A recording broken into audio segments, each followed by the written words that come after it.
ಮಾತರಕ್ಲ ನಮಸ್ಕಾರ. ನಮ್ಗೆ 2-3 ದಿನ ಹಿಡಿದು ಎಡ್ಡೆ ಬರ್ಸ ಬರೋದುಂಡು. ಮಸ್ತ್ ಎನ್ವೈರ್ಮೆಂಟ್ ಕೂಲ್ ಉಂಡು.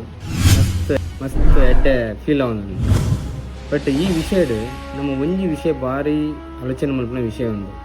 ಮೇ ಬಿ ಕೆಲವು ವರ್ಷದ ಪಿರಿಯಡ್ ಸದ್ಗುರು ಸೇವ್ ಸಾಯಿಲ್ ಪನ್ಪುನ ಒಂಜಿ ಅಭಿಯಾನನ ವರ್ಲ್ಡ್ ವೈಡ್ ಸ್ಟಾರ್ಟ್ ಮಾಡ್ತಾರೆ.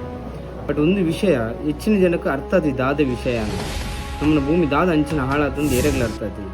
ಬಟ್ ಈ ಸರಿ ಯಾನು ಅಬ್ಸರ್ವ್ ಮಾಡ್ತಿನ ಪ್ರಕಾರ ದಾದ ಅನ್ಕೊಂಡ ನಾರ್ಮಲಿ ಬರ್ಸ ಬಂದಾಗ ಏನಪ್ಪ ಮಾಡಿ ಫಸ್ಟ್ ಬರ್ಸಗೆ ಈ ವರ್ಷ ಬತ್ತಿನ ಬಗ್ಗೆ ಭೂಮಿ ಒಂಜಿ ಪರಿಮಳ ಕೊಡ್ತೀನಿ, ಈ ಬ್ಯಾಕ್ಟೀರಿಯಾ ಎಡ್ಡ ಪರಿಮಳ ಕೊಡ್ತೀನಿ. ಬಟ್ ಈ ವರ್ಷ ನಾ ಪರಿಮಳನೇ ಅಬ್ಸರ್ವ್ ಮಾಡ್ತಿದ್ವಿ. ಹಿಂಗೆ ಒಲ್ಪಲ ಈ ಪರಿಮಳ ಬಂದ್ಬಿಡೇ ಗೊತ್ತಾಗ್ತದೆ. ಸೊ ಒಂದು ಆ್ಯಕ್ಚುಲಿ ಎಲ್ಲೇ ವಿಷಯ ಬಟ್ ಮಸ್ತ್ ಆಲೋಚನೆ ಮಾಡ್ತಿನ ವಿಷಯ. ದಾದಪ್ಪ ನಮ್ಮ ಕೆಮಿಕಲ್ ಫರ್ಟಿಲೈಸರ್ ಅವು ಒಂದು ಬಂದು ಯೂಸ್ ಮಾಡ್ತದೆ ನಮ್ಮನ್ನ ಭೂಮಿನ ಏತ್ ಹಾಳು ಮಾಡ್ತದೆ ಬಂದ್ಬಿಟ್ಟು ಒಂದು ಎಲ್ಲೇ ಉದಾಹರಣೆ. ಈ ವಿಡಿಯೋನ ಆಯ್ನಾದ್ ಶೇರ್ ಮಾಡ್ಬಿಡೆ ನಮ್ಮನ್ನ ಭೂಮಿ ದಾದ ಆತನಂದು ಮಾತಿರಗಲ ಒಂದು ಗೊತ್ತಾಗಬಾರ್ದು. ಇವನ್ ನಿಗನಲ್ಪ ಆ ಪರಿಮಳ ಬೈದು ಜನ ನಿಗ್ಲಿಗೆಲ್ಲ ಗೊತ್ತಾಗ್ಬಿಡು.